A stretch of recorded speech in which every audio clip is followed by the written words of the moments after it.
نحمده ونصلي على رسوله الكريم أما بعد فأعوذ بالله من الشيطان الرجيم بسم الله الرحمن الرحيم. All praises for Allah subhanahu wa ta'ala, the one who has created us and the one we worship only and the one we will all return to. Allah subhanahu wa ta'ala, through His infinite karam and infinite mercy, has bestowed upon many blessings to the people of the world.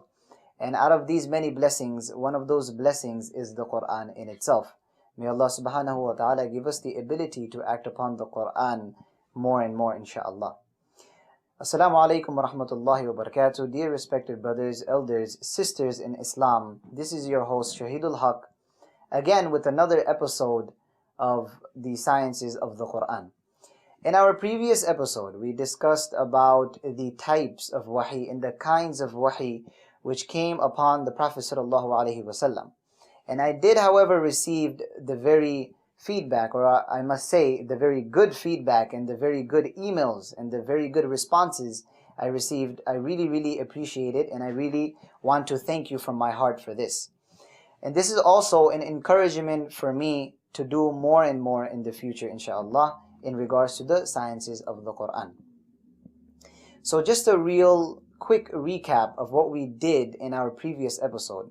And the things that we discussed in the previous episode was the methods of wahi in which came to the Prophet ﷺ, and how Nabi ﷺ encountered these revelations. Right? Sometimes a person would come down, or the angel would come down to the Prophet ﷺ in the form of a human being. Sometimes Nabi Sallallahu Alaihi Wasallam would hear the ringing of bells at the time of revelation. So Nabi Sallallahu Alaihi Wasallam didn't actually find it easy to receive revelation from Allah Subhanahu wa Ta'ala. In other words, the most easiest form of revelation to the Prophet Sallallahu Alaihi Wasallam was that of the angel coming in the form of a man or a person. While the other types of wahi all around Nabi Sallallahu Alaihi Wasallam was very hard for Nabi Sallallahu Alaihi Wasallam to intake. Insha'Allah, in today's episode, we will be discussing about the gradual revelation of the Quran. It comes about in our minds that why was the Quran revealed in small portions or piece by piece, gradually? Why didn't Allah subhanahu wa ta'ala give the entire Quran to Nabi sallallahu alayhi wasallam all at once?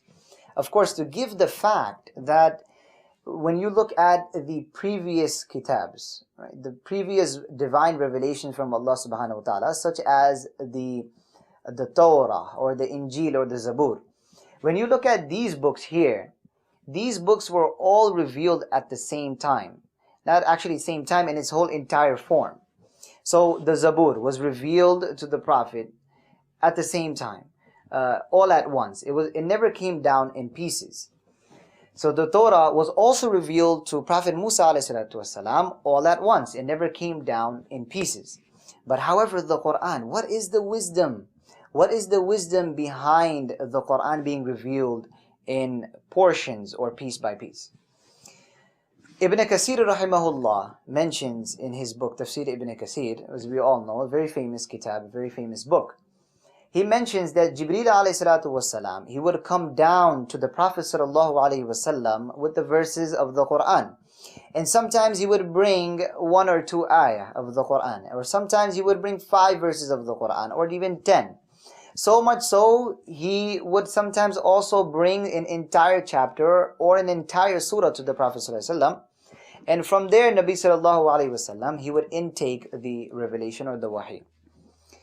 Looking into the most smallest revelation of the Quran, and this would be actually a piece or a portion of a longer verse. Allah subhanahu wa ta'ala mentions in the Quran in Surah An-Nisa that غَيْرُ أُولِي الضَّرَرِ, and this is the smallest portion which belongs to a longer verse, and Jibreel alayhi salatu wasalam even brought that down, such a small portion. But at the same time, on the other hand, Jibreel alayhi salatu wasalam, he brought down the entire Surah An'am to the Prophet sallallahu alaihi wasallam. However, going into the bases, or back in the time when the mushrikeen of Makkah, they would taunt the Prophet ﷺ, saying that why is it that your Lord, your Rabb, is telling you or revealing to you the Quran or whatever He has revealed to you in portions, piece by piece. We want to have the whole entire book, the whole entire revelation, bring it down. So they would taunt the Prophet ﷺ with these marks on him. So this is also mentioned in the Quran as well, where Allah Ta'ala mentions وَقَالَ الَّذِينَ كَفَرُوا لَوْلَا نُزِّلَ عَلَيْهِ الْقُرْآنُ جُمْلَةً وَاحِدَةً. And those who disbelieve, they say, why hasn't the Quran been revealed in jumlatan wahida, in one go, right? All at the whole Quran at the same time, the whole entire form of the Quran. But Allah Ta'ala tells the Prophet ﷺ that كَذَلِكَ لِنُثَبِّتَ بِهِ فُؤَادَكَ. No, but rather we haven't done that because we sent down the Quran in that manner so that we may strengthen your heart. كَذَلِكَ لِنُثَبِّتَ بِهِ فُؤَادَكَ, your heart.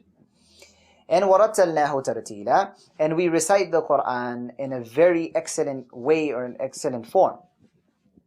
So by revealing the Quran gradually, it actually strengthened the Prophet ﷺ's heart. Inshallah, later on we will be discussing why Allah subhanahu wa ta'ala, what does Allah subhanahu wa ta'ala mean by strengthening the Prophet ﷺ's heart in regards to revealing the Quran gradually.